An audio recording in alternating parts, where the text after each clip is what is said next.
kwamba ni lazima kuwepo na manufaa ya kukuza uchumi na kukuza sekta zingine. Nikianzia mfano kwenye sekta ya usafirishaji. Vitu vyote tunavyotumia havizalishwi pale Geita. Vipuri na kadhalika. Hivyo vingi vinafikia Dar es Salaam na vinasafirishwa kutoka Dar es Salaam kuja Geita, na makampuni ya usafirishaji yamekuwa yakifanya na sisi shughuli kubwa za fedha nyingi. Na kwa miaka yote tumekuwa tukitumia makampuni mengi ya Kitanzania, si mahala pengi. Mfano mwingine ni kwenye sekta ya huduma za afya. Sehemu kubwa ya afya ya wafanyakazi wetu inafanyika hapa. Watu wakiugua wanapata vipimo hapa, wanatibiwa kuanzia Geita kwenda Mwanza kuja Dar es Salaam, wanapohitaji rufaa za kuja Muhimbili na kadhalika. Na hapo nazungumzia watu 7,000. Tuna idadi hiyo ya watu 7,000 wanakula milo mitatu. Mara nyingi jioni watu wanarudi nyumbani kwao, kwa hiyo pengine wanakula nyumbani kwao, lakini walao mchana unaona kwamba karibu watu wote wanakula pale mgodini na wanalishwa na kampuni ya Kitanzania ambayo hiyo ni sekta ya huduma kwa upande wa chakula. Kwa upande wa malazi, wakati sisi tunaingia Geita tunakumbuka palikuwaga tuna guest moja au mbili. Zile guest literally zile ambazo zenye mashuka ya blue. Sasa hivi tuna hoteli kubwa pale. Na kichocheo kikubwa ni uwepo wa mgodi. Kwenye sekta ya kilimo mathalan, mbali na kwamba hizo huduma tunazopata za vyakula zinatoka kwenye sekta ya kilimo, sisi wenyewe tumechochea kuchajisha sekta ya kilimo kwa mkoa wa wilaya Geita kwenye maeneo mawili. Eneo la kwanza ni kwenye kuhakikisha kwamba jamii inaendelea kuona kilimo kama njia ya kipato.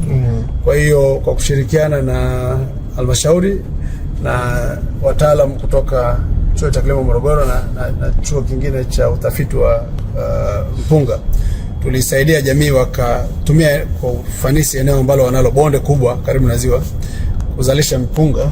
Kutoka uwezo wao wakati ule kwa kuzalisha, tunapima kwa kutumia magunia gunia 9 mpaka 12 kwa hekta. Lakini baada ya kuingiza teknolojia, kuingiza mbegu bora, mbolea na kadhalika, wakaanza kuzalisha gunia 35 kwa hekta. Na hivyo wameanzisha ushirika ambao unazalisha na una process mpunga. Tuliwawekea magala ya kisasa na mashine za kukoboa, kupack na kusort na kupack. Kwa hiyo maana yake wanakuwa na the final product ya standard price ambayo wanaweza kuuza popote Tanzania na huko kwingine, huko Uganda na wapi. Hivyo kwa upande wa alizeti ambako wamefanikiwa kuintroduce zao la alizeti ambalo kwa lilimu karibu na mgodi na kutoa mafuta, kuzalisha vyakula vya mifugo. Sasa hivi tuna support vikundi vinavyofanya cage fish farming, ufugaji wa samaki wa vizimba. Ambazo hizo zote ni sekta ambazo zinachajishwa na uwepo wetu. Kuna hizo ambazo tunadhamini, tunafadhili, na kuna ambazo zenyewe zinatulisha au zinafaidika kwa uwepo wetu. Mwisho, sekta ya elimu yenyewe, tuna watu pale, kuna mashule makubwa yamejengwa pale ya kisasa pale Geita, ambayo sehemu kubwa ya wafanyakazi watu wanaokwenda pale ni watoto wa wafanyakazi wetu, watu wanaishi na familia zao Geita. Lakini pia hata kwenye elimu ya juu tuna mchango, kwa maana ya kwamba kwenye elimu ya ufundi tulikuwa tunadhamini wanafunzi kwenda kwenye mafunzo mahususi kwa ajili ya ufundi wa mitambo mikubwa kwenye chuo cha VETA Moshi.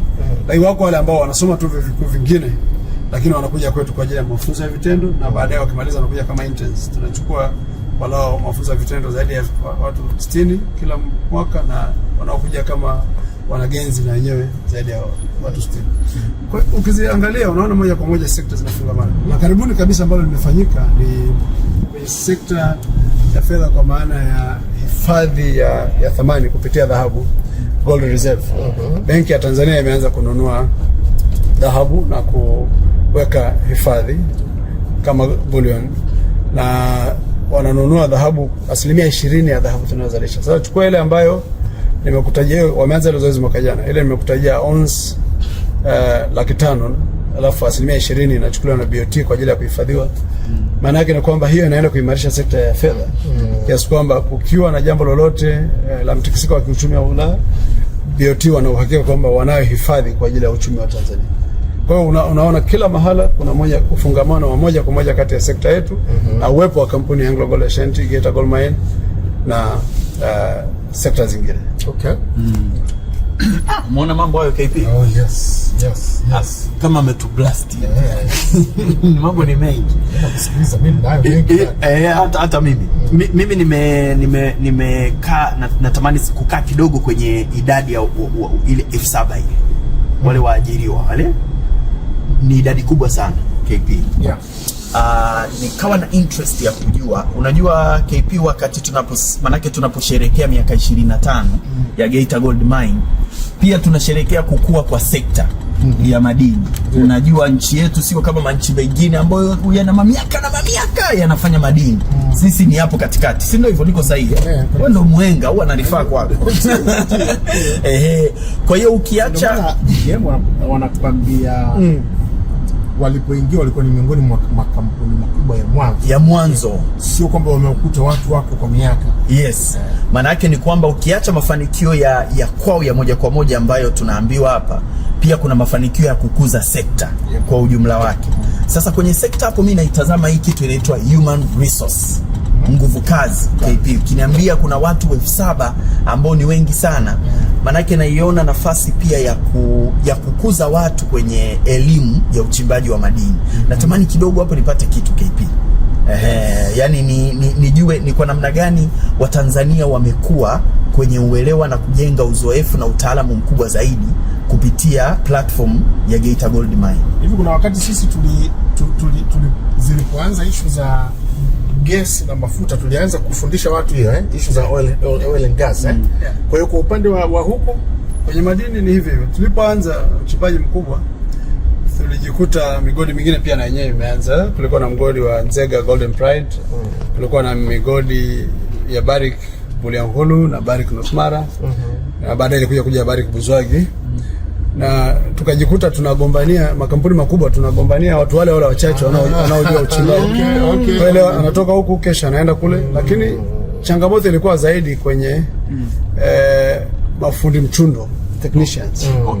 Ambao utakuta una watu wengi wenye degree hapo, maengineer, lakini huna mafundi wa mchundo, mfano boiler makers na welders, wachomeaji wale. Una mafundi mabomba yale makubwa tunayofanya na kadhalika na umeme na kadhalika. Kwa hiyo baada ya kuona changamoto hiyo, tulikaa pamoja kama sekta ya madini kupitia chemba ya migodi. Kwa hiyo tukaanza ushirikiano kati ya chemba ya migodi na Barrick na Anglo Gold Ashanti, na tukadhamini mradi ambao ulianza kwa jina la IMTT. Baada ya kushauriana na serikali kupitia VETA, wakachagua chuo cha VETA Moshi kama chuo ambacho kina taasisi ambazo zinaweza kusaidia kwenye migodi na pia walikuwa na eneo na baadhi ya mitambo. Kwa hiyo tukaingia gharama, tukaweka uwekezaji, tukaanza kufundisha vijana ambao ni mafundi mchundo mahususi kwa ajili ya migodi. Na kila mgodi ulikuwa unadhamini kwa mwaka kati ya wanafunzi 50-70, na sisi peke yetu mpaka ile programu mpaka leo program bado ipo, tumedhamini zaidi ya wanafunzi 200 ambao walikuwa wanaenda kusoma, wanatumia nusu ya mwaka chuoni, nusu ya mwaka mgodini kwa ajili ya kujifunza kwa vitendo.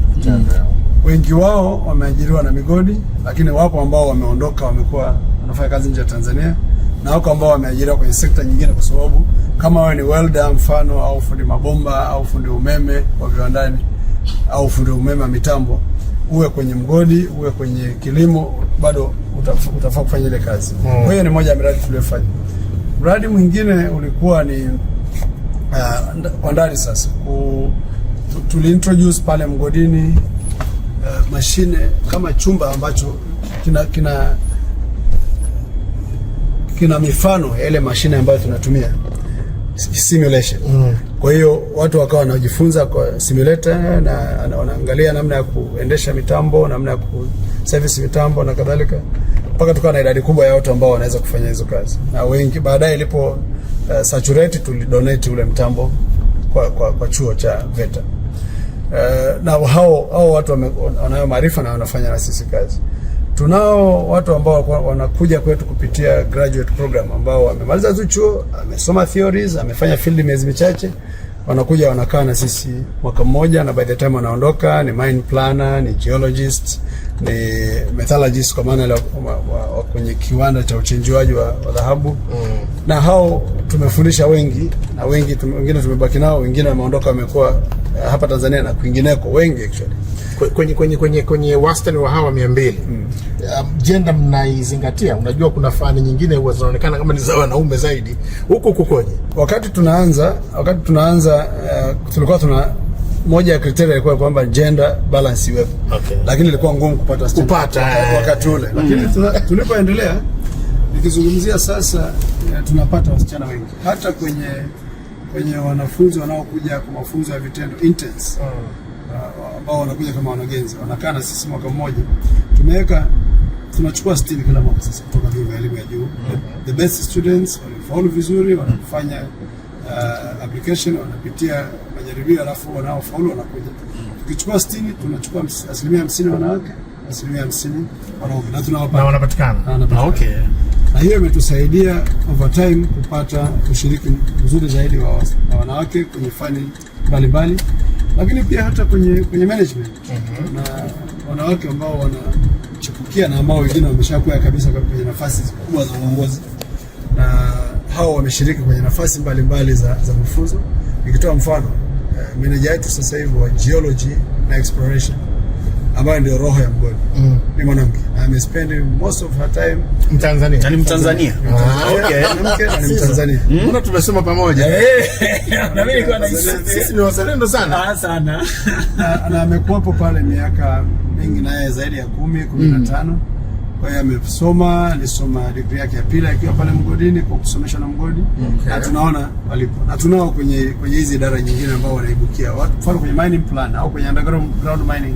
Zamani ilikuwa jambo la ajabu kuona mwanamke. Sasa hivi tunao wanawake wahandisi wa mgodi, wanafanya underground, wengine wanafanya kwenye ulipuaji na kuchaji na kadhalika.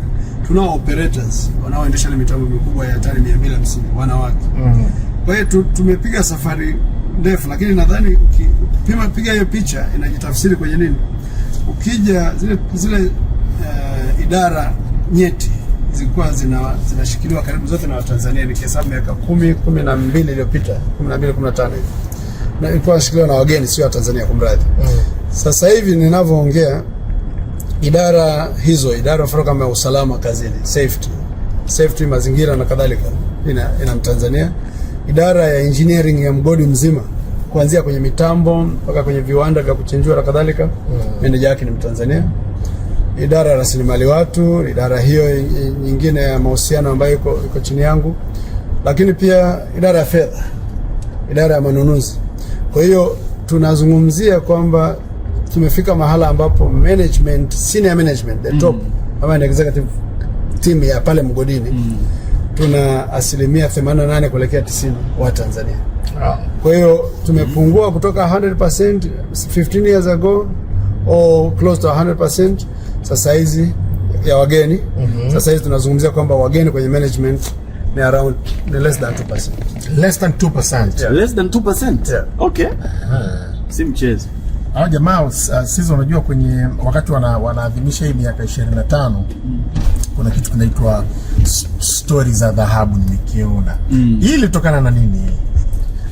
Hii tulitaka kwanza watu wasikie safari ambayo tumepitia moja kama kampuni, lakini mtu mmoja ambao wametembea na hii kampuni kwa miaka 25, wanazo hadithi gani za kuhadithia, yapi ambayo wamejifunza na wameifunza kampuni.